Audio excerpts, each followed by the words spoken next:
friends, hello, hello. It's cold.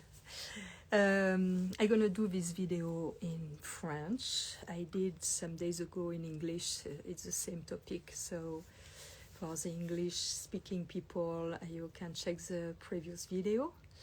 Donc c'est une vidéo en français pour plusieurs choses. Déjà pour donner des nouvelles de l'orphelinat, avec la très bonne nouvelle que la famille Ludwig a fait une autre donation de 75 000 $ pour qu'ils puissent acheter le terrain à côté du terrain qu'ils ont pu acheter grâce à la même famille Ludwig, avec un don de 100 000 $ il y a 2 ans.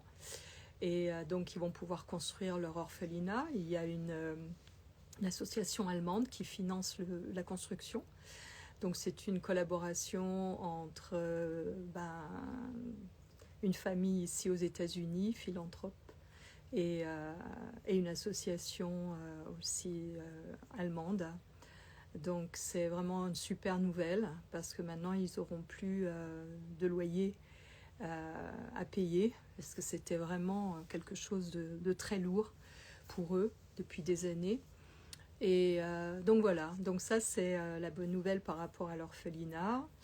Et puis évidemment, en vous remerciant tous, parce que par l'achat des châles, ça a permis aussi de contribuer largement à un mieux-être pour les enfants, et qui ont vraiment une éducation super et qui sont très très bien entourés, donc dans cet orphelinat au Népal. Voilà, donc ça c'est une très bonne nouvelle. Une autre nouvelle, c'est que du 12 au 14 décembre, 12, 13, 14, oui, pendant 3 après-midi, je serai à Vanves chez mon amie Patricia, qui va nous recevoir pour une vente de châles. Donc si vous avez des châles, j'ai déjà pas mal de châles là-bas, mais si vous avez quelque chose de spécifique que vous voulez voir, eh bien vous me le dites et puis j'emmènerai avec moi. Donc là, voilà, là j'ai froid parce qu'on n'est pas habitué, il pleut non-stop depuis hier. Et pour ici, c'est vraiment un événement extraordinaire parce que c'est rare. On n'a pas eu de pluie pendant 1 an. Dans le haut désert, ici, on est à 1200 mètres d'altitude, et il a neigé sur les montagnes un peu plus haut, donc il fait froid. Il fait froid et on va être à quelque chose comme 5-6 degrés le matin et 10-12 dans la journée. Donc je suis emmitouflée dans mes châles. Et je reste tranquillement à la maison. Voilà, ça me change parce que j'ai tellement l'habitude de vivre en fait dehors sur ce patio qui est couvert, mais là c'est pas possible. Voilà. Donc voilà, ça c'est les nouvelles dont je voulais vous faire part. Donc s'il y a quelque chose de spécifique que vous voulez voir, si vous pouvez venir à Vanves entre le 12 et le 14 décembre, eh bien ça serait chouette de vous rencontrer, de prendre un thé ensemble, et puis éventuellement de pouvoir toucher et essayer les châles en direct. C'est toujours plus facile que de voir sur des photos ou des vidéos, parce que le toucher est vraiment un sens qui est important. Donc voilà, et puis je suis ravie de passer ces quelques jours en France, même si c'est l'hiver. Et après, je partirai rejoindre mon fils et ma petite fille en Thaïlande pour la fin de l'année, puis pour mon anniversaire, le 21 décembre. Hier, j'ai eu la visite d'une de mes amies, en fait, qui était une de mes abonnées depuis plusieurs années, depuis la période de la crise sanitaire, qui vivait sur la côte est des États-Unis. Et elle a vu, en 2022, quand j'ai déménagé de Malibu pour le désert, et ça l'a vraiment interpellée au point qu'elle a tout liquidé sur la côte est et elle est venue vivre ici à côté. C'est une de mes voisines maintenant, dans un petit appartement qu'elle loue dans une maison, et elle est venue donc vivre ici. Elle est ravie. Et hier soir, nous avons un dîner toutes les deux avec quelque chose de chaud. J'avais fait un ragoût, une potée de choux et de pommes de terre. Et ça, c'était vraiment super. On a passé un très bon moment avec un verre de vin et à discuter de plein de choses. Et elle m'a offert mon cadeau d'anniversaire qu'elle a fait elle-même. Des superbes chaussettes en cachemire pour l'intérieur. Elle tricote des... Alors, c'est une très belle histoire. Je lui ai demandé si je pouvais en faire part. Parce qu'il y a quelques jours, elle est venue prendre un thé. Et on a discuté de plein de choses. Et puis, d'où on venait, donc de nos origines et de comment on avait évolué dans la vie par les expériences qui n'ont pas toujours été très faciles. Et comment ça nous a rendues plus fortes. Voilà. Et en fait, elle me disait que c'est pour ça qu'on avait un point similaire quand elle était petite. Dans sa famille, il n'y avait pas beaucoup d'argent. Et en fait, elle est née à Noël. Elle est née une période où c'est difficile d'avoir des cadeaux. Moi, j'ai rarement eu des cadeaux puisque c'était Noël. Donc, cadeau d'anniversaire, on ne savait pas trop ce que c'était. Puis, il n'y avait pas beaucoup de sous non plus. Et donc, elle n'avait pas eu de cadeau. Et... elle avait une petite sœur qui avait 5 ans qui a 5 ans de moins qu'elle. Et ça lui faisait mal au cœur que sa petite sœur n'ait pas de cadeau à Noël. Donc elle avait 5 ans et elle avait 10 ans. Et ce qu'elle a fait, elle a pris des vieilles chaussettes qui étaient abîmées. Et elle a fait une poupée pour sa petite sœur, pour lui offrir un cadeau à Noël. Et quand elle m'a dit ça, j'ai compris pourquoi elle adorait tricoter des chaussettes. Parce qu'elle m'avait dit, elle m'avait déjà tricoté une paire de chaussettes il y a quelques mois, l'année dernière. Et j'avais trouvé ça fantastique, parce que moi, je sais faire plein de choses avec mes mains, je tricote, mais je n'ai jamais fait de chaussettes. Et je trouve ça, ma grand-mère faisait des chaussettes, je m'en souviens bien, avec de la laine qui pique des chèvres corses. Mais là, elle m'avait offert donc une paire de chaussettes l'année dernière.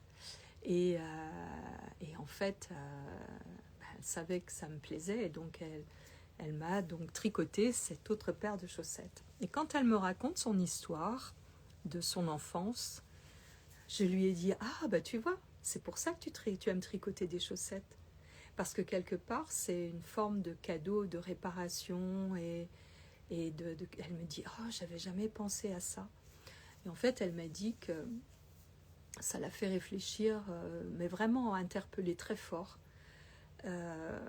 Toute la soirée, donc quand on avait pris ce thé il y a environ 15 jours, 3 semaines, et toute la nuit et le lendemain.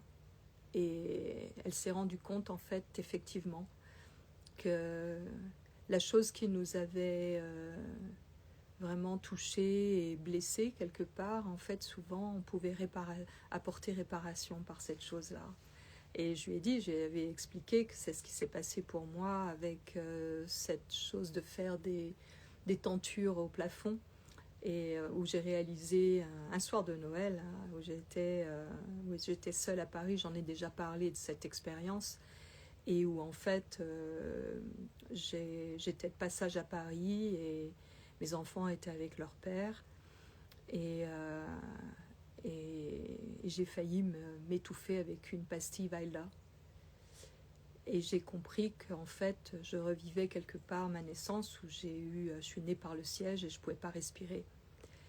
Et au-delà de ça, mon corps a fait le travail, c'est-à-dire que je me voyais mourir, mais il n'y avait pas de panique.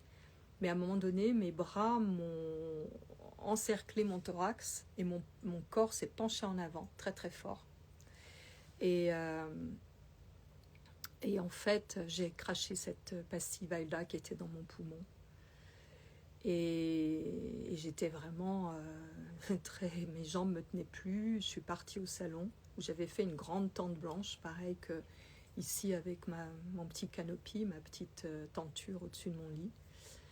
Et quand j'étais sous cette tente, j'ai réalisé que oui, c'est ce qui m'a quelque part maintenue en vie pendant les 15 premiers jours de ma vie, parce que j'ai failli mourir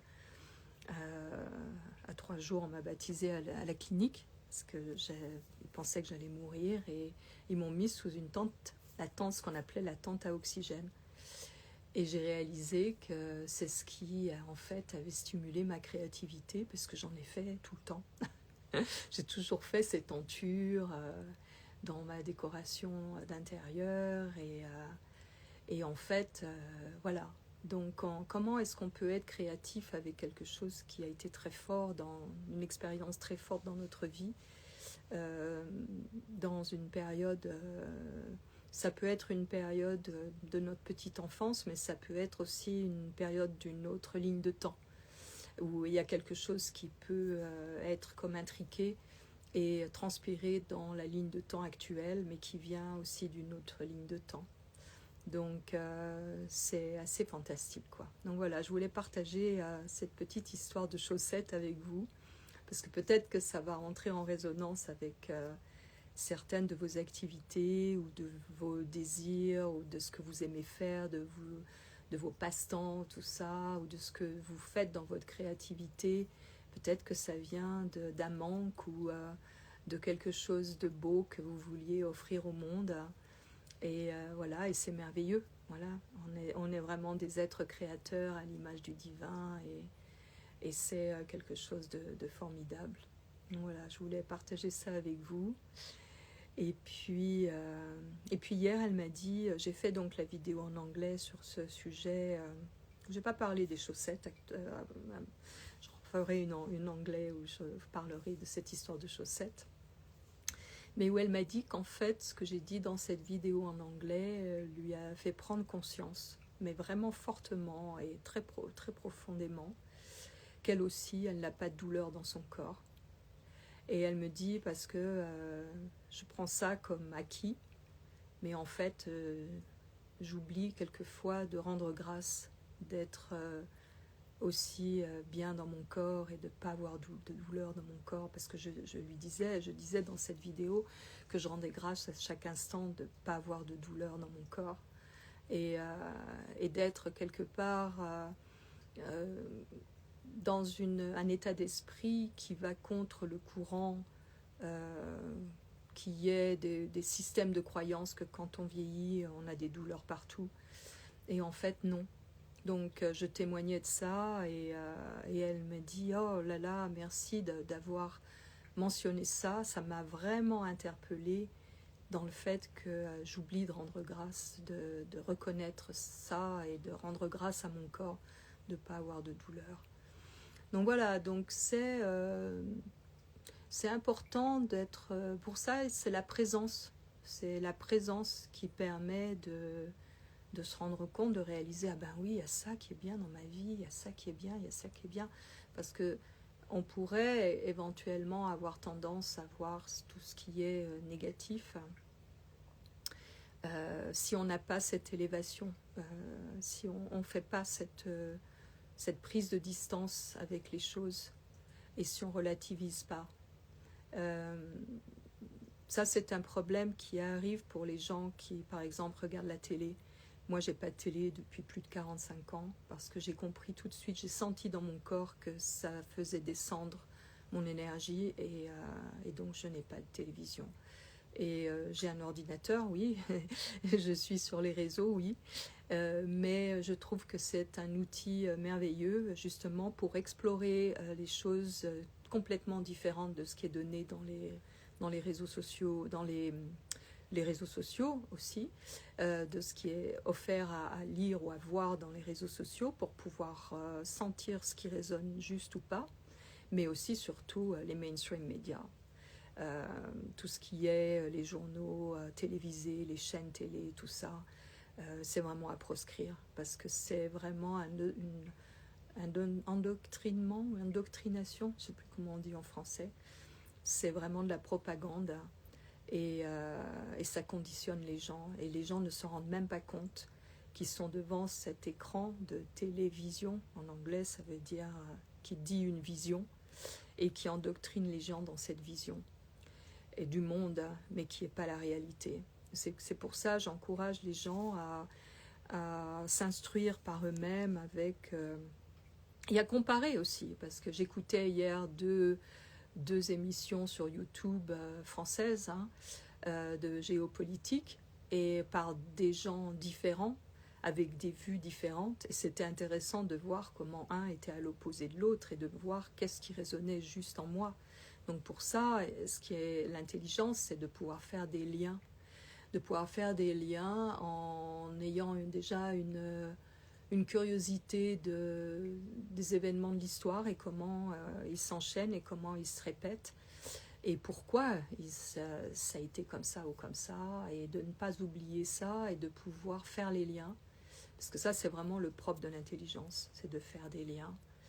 Et d'avancer avec ça, d'ouvrir son champ de vision et pas justement d'être avec ce que donne à voir la télévision, qui est juste un champ de vision et qui est forcément, comme il y a certains de ces médias qui sont financés par certaines grandes compagnies qui ont des intérêts à ce que les gens ne soient pas dans un éveil, mais plutôt je dirais complaisant avec une certaine doxa, un système de croyance qui est fait justement pour que les gens ne soient pas au courant et s'interrogent par eux-mêmes et découvrent par eux-mêmes. Donc c'est un travail de recherche. Pour certains, ça n'est pas tellement amusant parce que c'est pas du divertissement. C'est vraiment de l'éducation et vraiment s'ouvrir à tout ce qui est donné par exemple en géopolitique, et de voir les interactions entre les pays et les intérêts financiers qu'il y a dans le monde, par la corruption, par tous les trafics qui existent, et de voir comment tout ça, ça interagit et comment les gens peuvent être pris dans une propagande pour ou contre tel ou tel pays sans faire le lien avec qu'est-ce qui est réellement en jeu. Et de voir qu'en fait, je parlais dans ma vidéo en anglais de la manifestation au niveau physique, je dirais, de l'antéchrist, parce qu'il y a encore des gens qui attendent de l'antéchrist au travers d'un individu, alors qu'en fait, c'est une force qui se manifeste par plusieurs individus dans le monde. Et il suffit de voir ce qui se passe dans le monde au niveau des crises et des guerres, et on peut voir les manifestations de l'antéchrist, de cette force antichrist, qui est quelque chose qui en fait qui se nourrit de la misère du monde et qui a besoin justement de pousser les gens à ce qu'ils soient opposés à telle ou telle chose et à voir les choses de telle ou telle façon pour pouvoir se nourrir de cette je dirais fréquence vibratoire très basse, puisque cet antéchrist c'est une fréquence basse, au contraire de l'énergie christique qui est une fréquence de lumière. Les deux s'articulent, une stimule l'autre, mais à un moment donné, pour moi, ça depuis très longtemps, j'ai à l'intérieur, pour moi, je sens que ces forces involutives, elles sont là vraiment pour stimuler les forces évolutives. Et que ça se passe à travers de chacun de nous. Ceux qui attendent le Messie comme un Christ qui va venir nous sauver tous sont dans l'erreur, parce qu'en fait, cette énergie christique, elle est manifestée par chacun de nous, en nous, dans nos façons d'être, de nous comporter, dans notre intégrité, notre loyauté, notre dignité, tout ce qui est noble, de pouvoir transformer ce qui ne l'est pas en nous-mêmes et de pouvoir y faire face et décider de faire la métamorphose. Donc c'est ça qui est en jeu, qui se passe en ce moment. C'est pour moi, je ne vais pas dire une bataille, parce que je dis que c'est plutôt une opportunité de transformation, d'une métamorphose. C'est comme en arts martiaux où on prend une force qui est agressive et où on la retourne d'une façon, je dirais, élégante, comme une danse, voilà, en positif, à notre avantage. en fait, qui stimule notre pouvoir intérieur, mais d'une façon saine, un pouvoir intérieur sain, pas pour avoir du pouvoir sur les autres. Il faut aussi utiliser son intelligence pour voir les faits de ce qui se passe dans le monde par rapport à ces grands mouvements géopolitiques de ces grands pays du monde et voir quels sont les intérêts des uns et des autres. Et ça me fait quelque part doucement sourire quand je vois qu'il y a des gens qui pensent encore que c'est bien d'être unis dans l'Europe, alors qu'il n'y a pas vraiment d'unité, pour être contre la Russie, alors que la Russie, elle en a rien à foutre de l'Europe, en fait. Parce que surtout pas de pays comme la France qui est vraiment en pleine crise. Et la Russie, c'est le plus grand pays du monde et je ne soutiens pas Poutine, mais il faut être objectif. Le plus grand pays du monde qui a toutes les ressources nécessaires pour leur peuple, pour son peuple. Donc il n'y a pas besoin de... Donc voilà, il faut remonter dans l'histoire et voir les choses qui n'ont pas... les accords qui n'ont pas été respectés, notamment en 2014, et voir un peu qui a intérêt à ce que... Et puis le calcul, il est vite fait. On voit les US qui ont 800 bases militaires dans le monde et qui encerclent notamment la Russie, et la Russie qui a 21 bases militaires dans le monde. Donc on voit qui est-ce qui veut avoir le pouvoir. Et ça, il faut s'informer, quoi. Il faut voir. Ça ne veut pas dire que tout est blanc-bleu dans l'un ou dans l'autre, mais il y a quand même un pays qui travaille par proximité, par proxy, avec d'autres pays pour avoir le pouvoir et s'accaparer des ressources, notamment de ce grand pays qu'est la Russie. Donc voilà, ne pas oublier en France que la Russie a vraiment contribué fortement, bien avant les États-Unis, à aider la France pendant la Deuxième Guerre mondiale, et la Russie a perdu quand même 21 millions de personnes dans cette guerre. Donc c'est aussi, si on est intelligent, on peut aller au-delà de ce que les médias de la télé avancent. Donc voilà, donc c'est... et quand on fait ça, on élève sa fréquence vibratoire, et du coup on n'est pas affecté par tous les systèmes de croyances ou tout ce qui est mis en avant par la doxa, et on vit beaucoup mieux. On vit beaucoup mieux et dans son corps, parce que déjà on n'est pas contre un courant, un flot de vie, je dirais, et on ne s'empoisonne pas avec des on-dit et des choses toutes faites, de la propagande qui est amenée par les médias, justement. Donc voilà, donc je voulais partager tout ça avec vous. Je pense que j'essaie dans mes stories de partager régulièrement justement ce que je regarde sur YouTube, et en fait de partager ça pour donner une opportunité peut-être pour ceux qui sont curieux d'aller investiguer et de se faire sa propre opinion. Ça ne veut pas dire parce que je partage des choses en story que c'est ce que je crois, mais c'est pour donner une opportunité d'avoir une ouverture, un champ de vision plus élargi de ce qui se passe. C'est pour apporter des sujets à réflexion. Des fois je partage depuis des années des choses, alors d'un coup je suis trumpiste et puis après je suis de l'autre côté, alors que pas du tout. Ce que j'apporte là, c'est pour que les gens aillent investiguer et se fassent leur opinion et fassent des recherches. C'est une suggestion pour investiguer, pour investigation. Il n'y a que ceux qui n'ont pas d'intelligence, je dirais, qui ne vont pas faire des liens, qui vont prendre ça pour ce qui est donné, mais pas pour aller voir plus loin que ce qui est donné. Et pouvoir faire des liens, et pouvoir faire des recherches, et voir à quel point... en fait, beaucoup de gens fonctionnent d'une façon linéaire.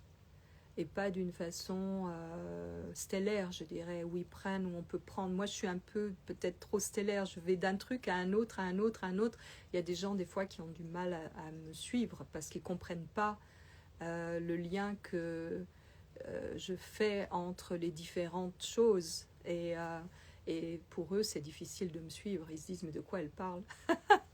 Et c'est vrai, ça me surprend moi-même qu'une chose m'amène à une autre. Et en fait, quelque part, je vois un lien entre les choses parce qu'en fait, à un niveau, tout est en lien. Et on est tous reliés. Et c'est formidable, quoi. Je veux dire, c'est formidable parce que bien souvent, sans que je le sache, dans mes vidéos, quand j'amène quelque chose, eh ben, j'ai des messages qui me disent « Oh, écoute, c'est incroyable parce que c'est exactement ce que je pensais, mais je me pensais que j'étais la seule à penser ça. En fait, non, je ne suis pas la seule. » Donc voilà, donc, ça nous permet de nous rendre plus forts au niveau de notre autorité, de notre pouvoir intérieur. Et c'est formidable.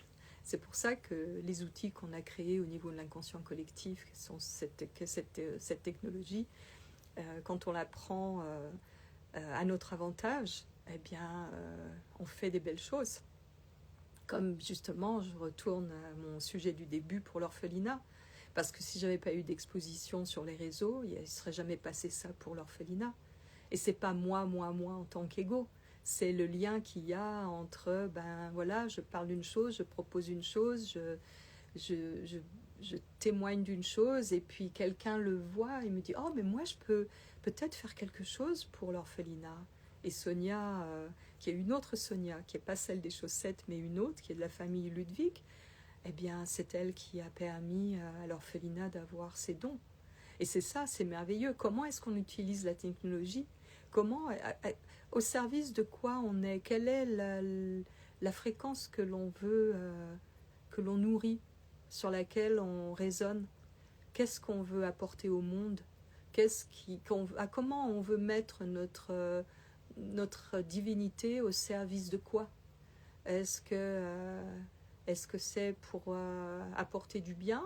Et quand je voyais des gens là qui critiquent, là je voyais une petite story AI, peut-être pas, puisqu'il y en a qui m'ont dit, qui ont vu les opossums rentrer dans les distributeurs automatiques pour aller chercher des friandises, et bien en disant oui c'est AI, je bloque, et quelqu'un d'autre qui fait moi aussi.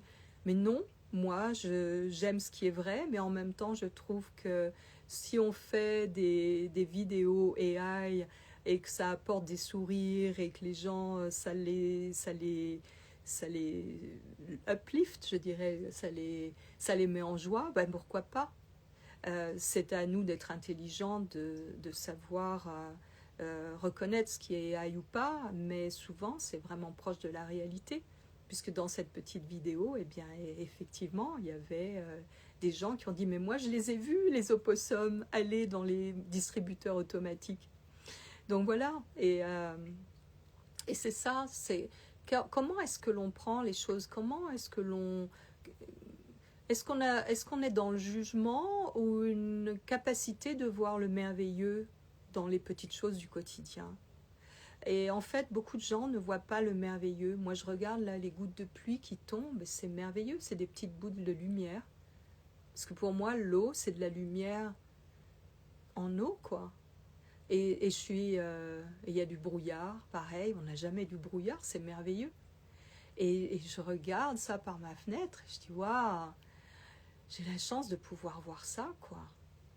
Et ça peut sembler vraiment ridicule ou futile pour certains, mais quand je vois ces petites gouttes de pluie qui tombent là, et j'ai fait pas mal de vidéos en slow motion pour qu'on puisse les voir encore mieux, mais c'est magique quand on pense à ça.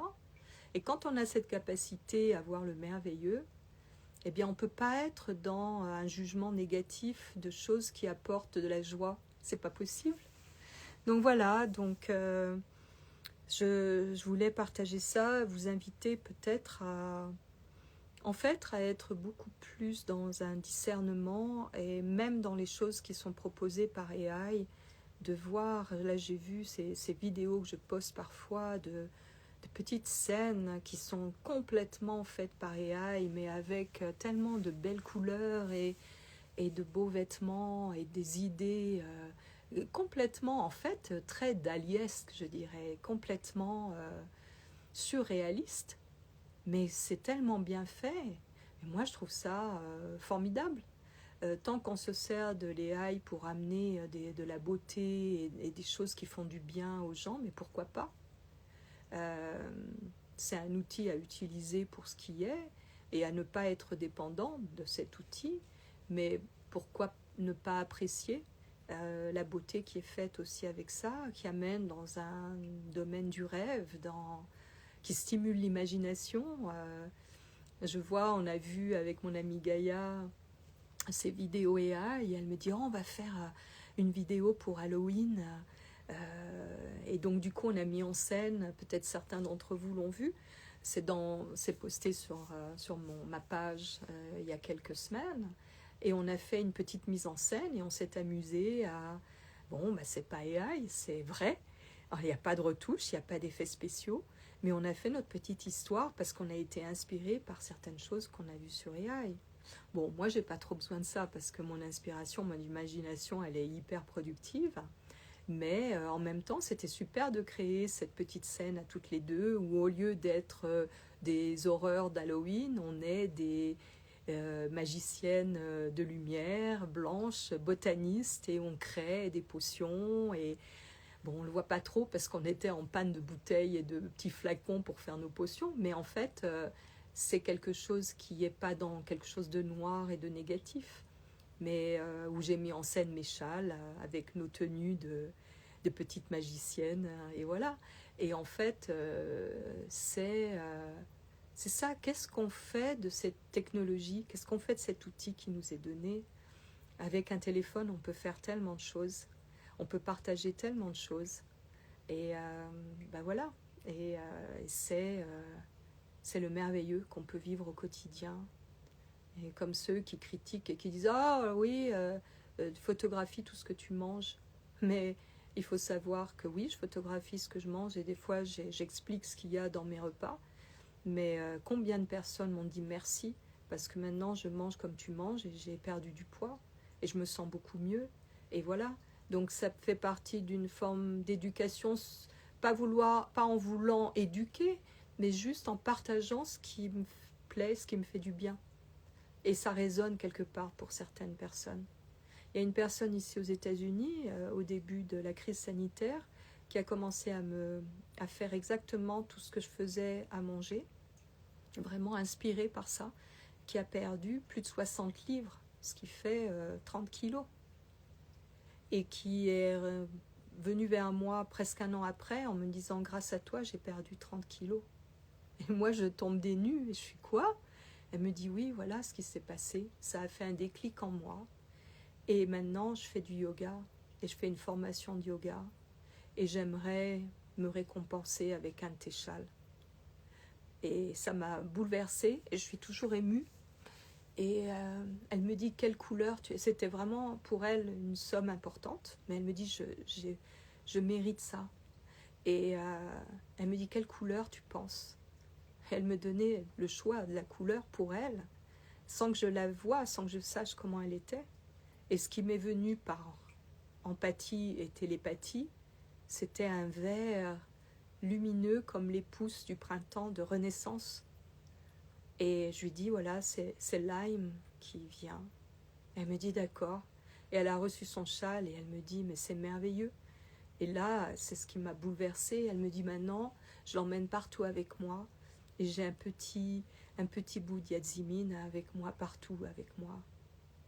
Et voilà. Et comment, et je ne savais pas.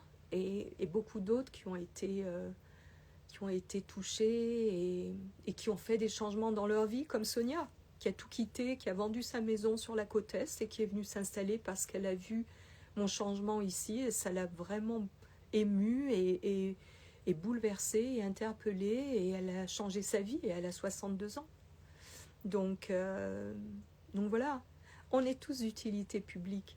Qu'est-ce qu'on donne au monde de ce qui nous fait du bien, de ce qui nous rend heureux et qui peut éventuellement stimuler quelque chose dans les autres et leur permettre quelque part, parce que souvent j'ai vu dans beaucoup de messages que j'ai me disant merci parce que ce dont tu témoignes, ça m'autorise à être. Et c'est ça, être, la permission d'être. La permission d'être de quelque chose qu'on ne se permettait pas pour X raisons, pour peut-être des structures familiales ou sociales qui font que bon, bah, c'est comme ça, donc on suit justement l'appareil, la programmation ou la propagande sociale et culturelle et religieuse et on ne se permet pas d'être. Donc voilà. Donc moi j'ai pas d'inhibition par rapport à ce que je donne. Ce que je donne, c'est sans filtre. Et je suis pas quelqu'un de parfait, mais en même temps j'aime partager. Et ça depuis toute petite, c'est quelque chose qui est important pour moi. Et c'est pour ça quand la photographie est rentrée dans ma vie toute petite, j'y ai vu la possibilité de prendre une photo de quelque chose qui me plaisait et de l'offrir au monde, de la montrer autour de moi et pour que de partager le merveilleux. Donc voilà. Donc on vit une époque formidable et où est-ce qu'on met notre pouvoir, notre énergie, notre bienveillance. Qu'est-ce qui est et on fait des erreurs, mais en fait c'est pas des erreurs, c'est des expérimentations. Et bien très souvent, pratiquement tout le temps, comme on est tous liés, l'expérimentation que l'on fait à un niveau va toucher les gens autour de nous et va aussi leur permettre de faire leur expérimentation, que ça soit d'une façon je dirais agréable ou désagréable. De toute façon, c'est une expérimentation et ça nous permet de grandir. Voilà, donc je voulais partager tout ça avec vous. Je ne suis pas très présente en vidéo depuis, je dirais, quelques années, parce que je pense que j'ai beaucoup partagé durant la période de la crise sanitaire pendant plusieurs années. Et j'ai quelque part toujours l'impression que je répète toujours la même chose. Mais je voulais partager ça avec vous et puis vous dire, voilà, contactez-moi si vous voulez qu'on se rencontre donc à Paris ces 3 après-midi où je serai en banlieue parisienne. Peut-être avec Patricia, on est en train de voir peut-être qu'on fera une vente dans une maison d'une amie à elle à Paris, ce qui sera peut-être plus un lieu peut-être plus facile d'accès que Vanves. Mais en tout cas, c'est sûr que je serai à Vanves chez mon amie Patricia et certains d'entre vous sont déjà venus. On a passé des moments très agréables autour d'un thé avec des scrambles et voilà, des choses comme ça. Voilà. Donc je vous embrasse, je vous souhaite un très bon week-end. Je vais regarder si j'ai des questions, parce que je ne peux pas parler et regarder en même temps et interrompre mon fil s'il y a quelqu'un qui mentionne quelque chose. Mais je vous remercie en tout cas d'être présent. Je vais poster cette vidéo sur YouTube. Donc ceux qui sont the English speaking, you will be able to see the video on YouTube and have the translation. So this can be easier for you, but it's similar to what of the last video I posted. Voilà. Donc ah oui, je vois place au rêve. Ben oui. Mais c'est quoi la réalité et le rêve? Où est-ce qu'est le rêve? Où il est le rêve? Est-ce qu'on n'est pas dans un rêve? Donc voilà. Ah oui, quelqu'un me dit en effet, ça fait plaisir de se rendre compte qu'on n'est pas seul à avoir ce genre de réflexion. Oui, ça nous rend plus fort dans dans ce qu'on peut mettre en avant, dans notre force intérieure en fait. Et donc du coup, comme cette force intérieure est plus enracinée en nous, bien par résonance, d'autres peuvent le sentir et ça peut, par effet justement de résonance, leur faire être plus en accord et en lien avec leur propre force intérieure. Et c'est comme ça que ça fonctionne. Là, c'est aussi ce que j'ai donné dans la vidéo en anglais, c'est que il y a beaucoup de gens qui disent « Oh, je ne veux pas voir les horreurs qui se passent ». Maintenant, il faut les voir, les horreurs qui se passent. Parce que c'est en les voyant que ça va nous faire avoir une détermination à l'intérieur, au niveau mental, en lien avec notre cœur, que l'on ne veut pas ça. Et en étant plusieurs à voir ça et à dire non à ça, eh bien on crée un égrégore qui est un égrégore dans l'élévation d'une fréquence vibratoire. Et pas dans « non, je ne veux pas voir », parce que si on ne veut pas voir, ça continue à agir dans l'ombre.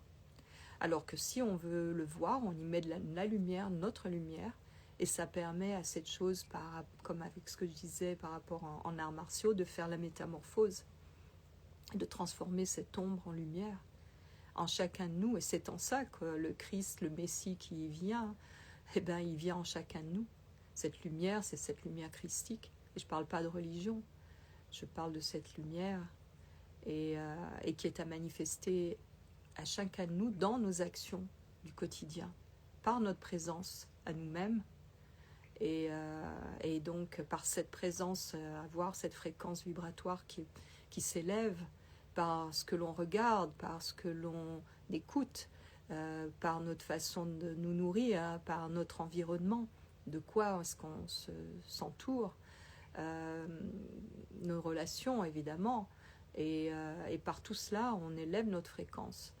Et ne pas être dans des relations toxiques ou des choses qui vont nous faire descendre. Et on le sent très vite quand on descend, quand on est dans une relation toxique. Et donc on s'en coupe. Donc c'est pour ça qu'il y a beaucoup de relations qui n'existent plus non plus, parce qu'elles empêchaient pas mal d'entre nous d'être dans une fréquence plus légère et qui permet justement, par effet de résonance, à d'autres d'élever leur fréquence vibratoire. Et c'est ça qui contribue au niveau du collectif à contrebalancer toutes ces forces de l'ombre et ces choses qui auraient tendance à entraîner vers une force involutive de destruction, où il y a un manque de beauté, quoi.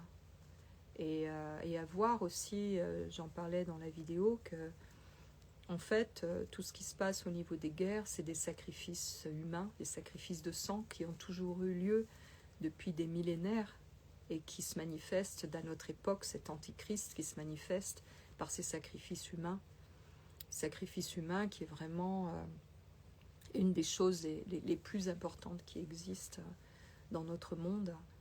Et voir qui est-ce qui travaille pour faire de sorte que ces sacrifices s'arrêtent, et aussi voir qui a intérêt à ce que ça continue et quels sont les intérêts financiers. Mais derrière ces intérêts financiers, c'est ces sacrifices humains de sang, sacrifices de sang qui sont en jeu, que ça soit par les humains ou par les animaux. On voit beaucoup sous couvert de protection de la santé, des milliers et des millions d'animaux qui sont tués, soi-disant parce qu'ils ont un virus X ou Y. Et en fait, c'est aussi des sacrifices de sang, des sacrifices. Voilà. Donc il faut regarder ça en face et ne pas se voiler la face par rapport à ça. Et ne pas dire « Oh, mais c'est n'importe quoi ». Ben oui, si on dit c'est n'importe quoi, on continue on favorise justement l'existence de cette chose. Mais si on le regarde en face et qu'on est déterminé à l'intérieur et on n'est pas dupe de ce que c'est réellement, eh bien petit à petit ça a moins de force et moins d'influence. Donc voilà, c'est tout ça qui est à voir. On vit dans une époque charnière, hein. L'ancien système va s'écrouler, c'est en train de s'écrouler. Il y en a qui résistent, qui ne veulent pas, qui disent mais non, tout ça c'est n'importe quoi. Je vois Hello de la Corée. Ouais, c'est impressionnant, tout autour du monde. Et voilà, donc et il faut vraiment